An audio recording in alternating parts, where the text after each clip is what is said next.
سلامونه نیکی هیلې او احترامات وطني.com د جاوید ثاقب او دغه د ملګرو داسې وینچر دی چې روایتي په کلو کې تیار شوی خالص ارګینیک شات یا ګبین دغسې غوړي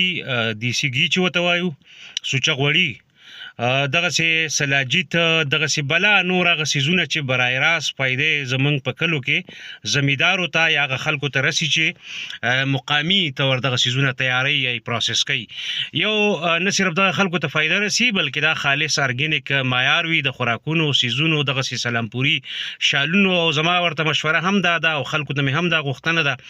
چې که تاسو داسې څوک معلوم وي چې هغه اصلي ټوپۍ دغه د تیلې دغه سپینې دغسې روایتي ټوپۍ جوړولی شي لباسونه جوړولی شي د امبرایډري ډرس میکینګ کار روایتي ته ورکولی شي نو د وطني.com سره تماس ونیسئ په دې خاطر چې هغه خلکو ته به هم پیدا وشي دا ځوانان دي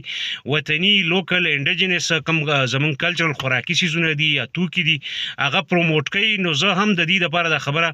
بغیر څه د کمرشل نه بغیر څه د معاوضې نه کومه ولې په پښتون وطن کې داسې وینچرز داسې هلې ځلې کول داسې کاروبارونه کول دا د خلکو په خیر دي دا دغه خلکو په خیر دي چې په کلو بانډو کې دغه لباسونه تیاروي ټوپۍ دي یا دغه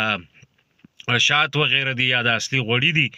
نو هغه خلکو ته برای راست هغه ډیر زیات مارجنلایزډ خلک وي او ښځې ورسره هم ماشومان ورسره هم روزګار سره تړلي د دې به ورسره هم کار پراخه کیږي او بل دا چې دا د پښتنو د روایتي خوراکونو توکو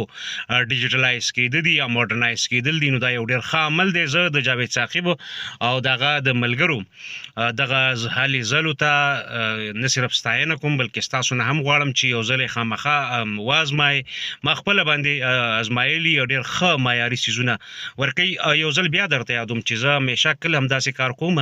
نو دا څه کمرشل نه او شاز و نادر چې هغه خالص اوریجنل لوک وي پکې ارګینیک لوک وي یا زه ګڼم چې دا د خاورې خلکو قام یا ډېرو غریبو خلکو په ګټه ده نو صرف هغه اشتهاربازي کومه هغه هم بغیر څه پیسو او هر ملګری بیا ما مه تنګوي ځکه نور خو روایتي روزګارونه وي تاسو روایتي د هغې دپاره ټارګېټډ اشتهاربازیانې کولی شي او په ډېرو ښو طریقو کولی شي نه زما دغه کار دی نه دغه کومه او نه چندې مندې د چکرو کې زه هم نه پرېوځم نو زما دا درخواست دی چې بیا نور ملګري